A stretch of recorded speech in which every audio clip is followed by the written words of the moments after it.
planet Nibiru. This is the sun directly behind it. There are 3 planets that I've seen. It's one to the right and one to the left. Those are smaller, but this one is huge. This is directly behind the sun. When this moves to the left or right, you'll see what someone took video footage of in Florida. There it is to the left, right there. See, now notice where the video was in the beginning, when it was directly in front of the sun. I mean, right directly in front of the sun. Now it is to the left of the sun, and you can see it clearly. You can see that reflection clearly that this is not a sun dog. Now let's put them together in photos. Now this is separate, pointing to the reflection of planet X, Nibiru. Now I joined it together. I pulled this over to that. Now you can see, no sun dog here. That is the planet directly in front of the planet X. This tremendous, huge planet that's coming down. Now, there it is, by itself. What do you see? Sundog? Halo? No. And you're gonna notice something when I play that video again, that halo, that supposedly sundog, has a cloud around it. Now this is that same picture darkened up. Now we darkened it, and you would swear, I mean, this is just a picture, a photograph. You just took the sun and put it right in front of that cloud. That's that same cloud. And now we're gonna play that video again, and I want you to look at it. In order to see this, you would have to just open up your eyes and want to see that cloud that you just saw. Now you're seeing that cloud behind the sun. It's not a reflection. It's not just a reflection. It ain't just a rainbow. You see a cloud. Now you can see the regular clouds in the sky around it, but what rainbow has a cloud around it? Now clearly look at that. That's a cloud around that planet, and everyone knows that who wants to know. You can run, you could hide, you can play games, you could try to deceive, you stupid government, but we know what's out there and we're looking at it, and you cannot say a rainbow is a damn cloud. That is a cloud around that sun. And just as I did before, I put a flashlight on a box, put a roll of tape signifying that planet, and then I put a light behind that and turned off the lights. And guess what we saw, folks? Bam, there it is, your sun halo. There it is again. There's your sun, there's the light. We put the flashlight right there, bam, as signifying the sun, and you have the same thing, what they call a sun halo. Bam, it's all in your face. If you want to see, you can see it. If you want to see it, look to the left and you can see the sun halo, and look to the right and you can see the flashlight. And no, I'm not perfectly shining the light on there, but I'm giving you enough so you can see that that is the same thing that you're looking at. That big spot in the sky is a tremendous planet coming down, and we are finished. We are finished. You can keep playing games all you want, but we are finished. And no, I'm not done with your dog asses. There is a light in the sky, and this right here, folks, is before the sunrise. Look at that tremendous light in the sky over the city. It's before the sun rises. You see this light. It's already there in the sky. It's already there. When this planet actually shows up, you're gonna be in big trouble. Men's heart will fail them for fear, out of fear. What is heart failure? Heart attack. Heart attack. Attack. Heart attack. Out of fear. Well, allow me to point it out. Here it is, another city, right in your faces, before the sun comes up. Right here, the sun, this planet is already up right there. You seeing a huge tremendous light over your city before your sun comes up. in your faces. Up, there it goes again. Over another city. Before the sun comes up, that planet is up. And at a distance, look how bright it is. Right over the city, but you see no sun in the sky. Let's look at some more. Ooh, yet another city. That right there is where the sun is coming up, and that right there is where that planet is going to be coming up. Always to the left of the sun, the huge, tremendous planet. Now, let's get this tape rolling. Let's look at what we're seeing. There it is. This is what we're seeing, folks. Look at that, right there. And look how big that is. If you see something that big in the sky, when it absolutely shows itself, oh, that's heart attack zone, folks. That's heart attack. And look, the sun hasn't risen yet, but this planet has risen. And you know what else? I'm gonna let you in on a little secret. You wanna know a little secret? That planet right there is finna rise from the west. That planet right there is finna rise from the west. Wonder where we heard that at before. That planet right there is finna rise from the west. And look at the sun right there. In comparison, it don't even compare. It don't even compare, folks. Look at it. It don't compare to that planet. I mean, this is tremendously huge, and it's out there waiting for you, but it's waiting for you. What we're calling Nibiru is just a moon, I believe. What we're calling Nibiru is a moon. The real planet is shortly to come, and that's what's behind the sun. So you can continue to have faith in the fake news, continue to have faith in the fake news, or you could join the people who open their eyes and actually see for yourself. Why should one man tell you what you're looking at? Why? Why do we keep listening to a false source, that's deceiving us? Why don't we see for ourselves? Why don't we make comparisons for ourselves? I use my brain. Why don't you use yours? That's where the planet is. It's right there. It's coming up, and it's huge. It's tremendous, and it's something that's it right there, right in your faces. And this is not the sun. And while we're looking at how the sun is going to rise from the west, and that's that reflection again of the planet, but how it's going to rise from the west, I'm going to let you in on something else about these scoffers. They're demons. Demons. They're demons in people, and they're demons online using the internet to come and make this look like hogwash. And I'm going to tell you how they're doing that. Every 30 minutes, see, I'm very attentive. I don't miss nothing. I analyze everything. They come to the page, and what do they do on the page? Every 30 minutes, they put a dumb comment. Oh, this is just a reflection of the sun. Nothing to worry, folks. And then someone else has come, this guy is crazy. And then somebody else comes and said, I've seen this before. It's just a reflection off of the cameras and this and that. And then somebody else says, well, you Bible thumpers, you keep coming around here trying to tell us something. Get out of here with that religion. It's old, it's ancient. It doesn't fit in modern times. And then somebody else comes and says, nigger. And then somebody else comes and says, that's a sun halo. It's been proven. And then somebody else comes, and then what are they doing? When you look at the page, at the comments, before you watch the videos, after they thumbs down everything, then only thing you're going to see is negative, negative, negative, negative, and it make you not even want to watch the video because so many people put negative comments and you say, this video is stupid, before you even watch it. And that is the purpose of the scoffer, to discredit the video before you even watch it.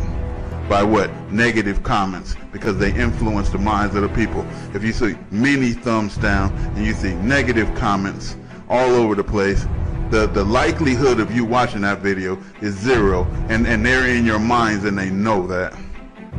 And they drive me crazy, and what I do is hide this user from this channel Why? Why am I hiding them? Let them keep coming, because they're going to come every 30 minutes and put another comment on it. This is their whole entire life, is to keep you in the dark until it's too late and you burning in hell. Because their whole life is to get you in hell, to make it a hell on earth. And they have made it a hell on earth. And now God is on his way, and they're going to hide God from you. And you're going to allow them to hide God from you. If I were you, I wouldn't allow them to do such a thing. This is real. This planet is going to rise from the west. I don't care what anyone says. And this is an actual planet. This is coming up before the sun comes up, to show you. This is God saying, I am real. I'm in your face. I'm on my way. I'm giving you a chance to get your act together, and you need to get your act together as fast as you can, as quickly as you can.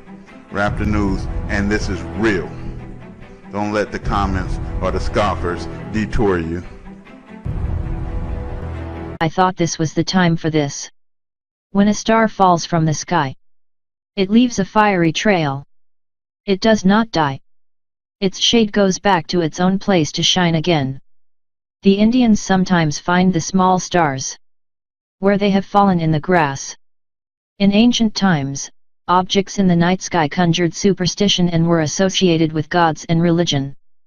But the misunderstandings about meteors lasted longer than those of most celestial objects. Meteorites, the pieces that make it to Earth, were long ago thought to be cast down as gifts from angels. Others thought the gods were displaying their anger. As late as the 17th century, many believed they fell from thunderstorms. They were nicknamed thunderstones. Many scientists were skeptical that stones could fall from the clouds or the heavens, and often they simply didn't believe the accounts of people who claimed to have seen such things. In 1807, a fireball exploded over Connecticut, and several meteorites rained down. By then, the first handful of asteroids had been discovered, and a new theory emerged suggesting meteorites were broken bits off asteroids or other planets. A theory that still holds. One of the most significant meteorite events in recent history destroyed hundreds of square miles of forest in Siberia on June 30, 1908. Across hundreds of miles, witnesses of the Tunguska event saw a ball of fire streak through the sky, suggesting the meteor entered the atmosphere at an oblique angle.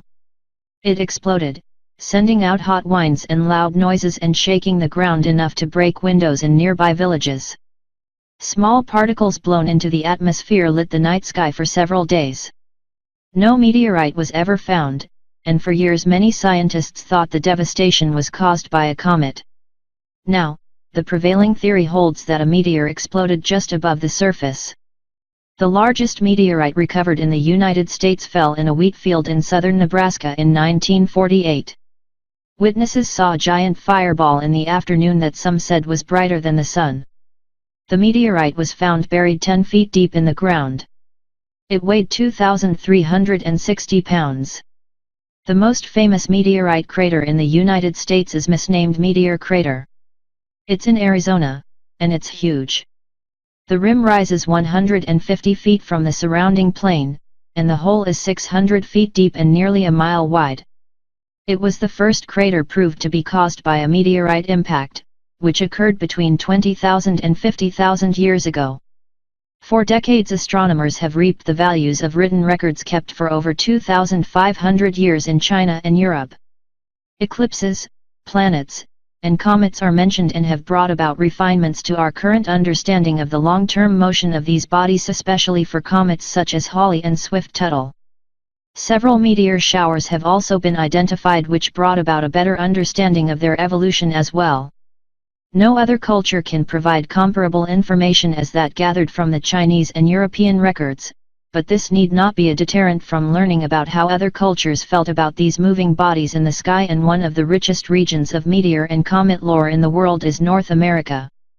During the last 15 to 20 years, archaeoastronomy has uncovered much concerning the astronomical beliefs of Native Americans.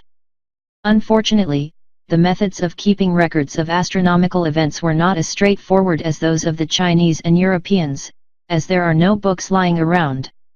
Instead, the methods of record keeping included rock and cave drawings, stick notching, beadwork, pictures on animal skins and jars, and storytelling, most of which are not datable. One of the few datable events among the various records of Native Americans was the 1833 appearance of the Leonid meteor shower. Historically recognized as one of the greatest meteor storms on record, it made a lasting impression among the peoples of North America. The most obvious accounts of the Leonid storm appear among the various bands of the Sioux of the North American plains. The Sioux kept records called winter counts, which were a chronological, pictographic account of each year painted on animal skin. In 1984, Vondel Chamberlain, Smithsonian Institution, listed the astronomical references for 50 Sioux winter counts, of which 45 plainly referred to an intense meteor shower during 1833–1834. In addition, he listed 19 winter counts kept by other Plains Indian tribes, of which 14 obviously referred to the Leonid storm. The Leonids also appear among the Maricopa, who used calendar sticks with notches to represent the passage of a year, with the owner remembering the events. The owner of one stick claimed records had been kept that way since the stars fell. The first notch on his stick represented 1833. Storytelling was a very important method of record keeping among most Native Americans, and several seem to have been influenced by the Leonids of 1833. A member of the Papago, named Kudux, was born around 1847 or 1848. He claimed that 14 years prior to his birth the stars rained all over the sky. A less obvious Leonid reference may exist in the journal kept by Alexander M. Stephen, which detailed his visit with the Hopi Indians and mentions a talk he had with old Justinai on December 11, 1892. That Hopi Indian said, "How old am I? 50, maybe 100 years, I cannot tell. When I was a boy of so big, 8 or 10 years, there was a great comet in the sky, and at night all the above was full of shooting stars. That was a very long time ago, maybe 100 years, maybe more. During the probable lifetime of old Justinai there was never a great comet and a sky full of meteors in the same year, but he might be referring to two separate events such as the sun-raising comet 1843 I and the Great Leonid Storm of 1833, both of which occurred early in his life. The Pawnee have a story about a person known as Pehokatawa, who was supposedly killed by an enemy and eaten by animals, but then brought back to life by the gods. He was said to have come to Earth as a meteor and told the people that when meteors were seen falling in great numbers it was not a sign that the world would end. When the Pawnee tribe witnessed the time the stars fell upon the Earth, which was in 1833, there was a panic, but the leader of the tribe spoke up and said, "Remember the words of Pehokatawa," and the people were no longer afraid. Although the Pawnee learned not to be afraid, there were Native Americans who feared meteors. Why such beliefs came about is almost impossible to guess, but some of the best examples are as follows. The Blackfeet of Montana believed a meteor was a sign that sickness would come to the tribe in the coming winter, or that a great chief had just died. The Kawazu, California, thought a meteor that started high and fell to the horizon was an omen of sickness and death. The Kaweah thought a meteor was the spirit of their first shaman, Takwich, who was disliked by his people. Takwich was said to wander the skies at night looking for people far from their tribe. When someone was found, he stole their spirit, and sometimes even the person, took them back to his home and ate them. The Shawnee believed meteors were beings fleeing from the wrath of some adversary, or from some anticipated danger. There were other beliefs which generally did not strike fear into the hearts of Native Americans. Some of these are as follows. The Wintu, Northern California, explained meteors as the spirits of shamans traveling to the afterlife. The Chumash, California, referred to meteors as Alakiwohuk, which simply meant shooting star. They believed a meteor was a person's soul on its way to the afterlife. The Luiseno, California, believed they were merely stars which suddenly moved. The Eastern Pomo, North Central California, thought meteors were fire dropping from heaven.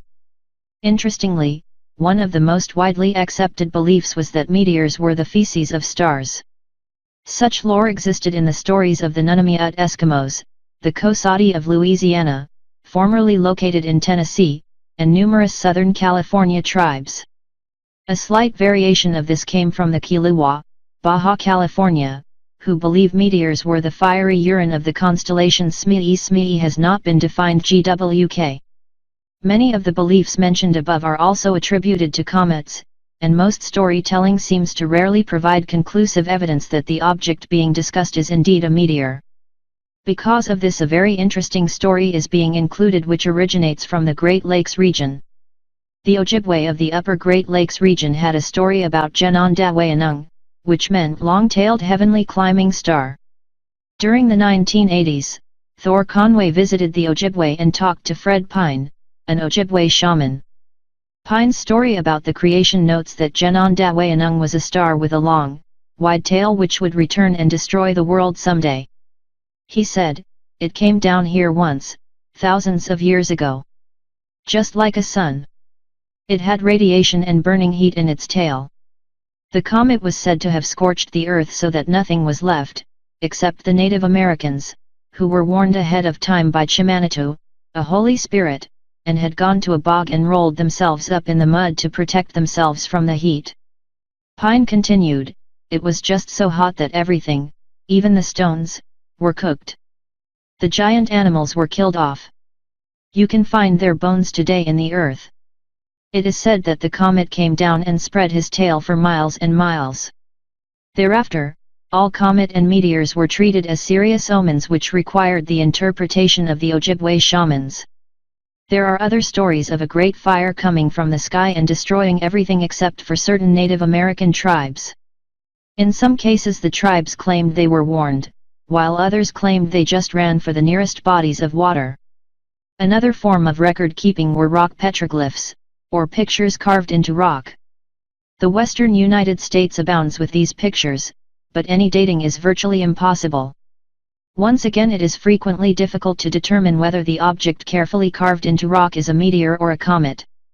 One rock drawing frequently debated as to its exact depiction was produced by the Venturno tribelet of the Chumash at Burro Flats. A pair of discs with long tails are located on the wall of a cave and have been interpreted by Travis Hudson and Ernest Unday 1978, as portraits of a comet seen over an interval of a few days or weeks.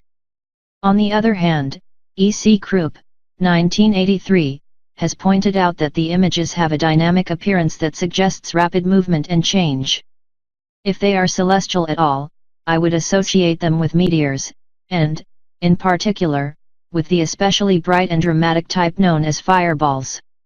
The most common petroglyphs depict a circle with a wiggly line emanating from it. Various archaeologists have interpreted these as meteors, comets, and even snakes. Another form of record-keeping appears in the form of pottery art. Although there are not many examples of this, the Field Museum in Chicago contains Hopi jar, designated number 66760, with a very striking scene depicted. Brought to the museum during the 1890s, the jar depicts mountains, above which are stars and three objects falling towards the ground. Although the scene seems to imply meteors, it is not certain whether it is a shower or a spectacular meteor that broke up as it fell. According to William Grumulins at the Field Museum, the notes on this jar indicate it was found near Orabe, Arizona, and was of recent origin. He ventured to guess that the jar might have been made sometime during the 1850s to 1890s. It might be possible that this jar depicts the Leonid storm of 1833, although it seems difficult to imagine the Hopi would have still been impressed so much by the storm 2 to 5 decades after the event. On the other hand, it could be a painting of one of two other storms which were observed in various parts of the world in 1872 and 1884, although none of the winter counts mentioned earlier seem to have noted these. The Nunamiut Eskimos also found meteorites, but believed they came from thunderstorms. Stay paranoid, my friends.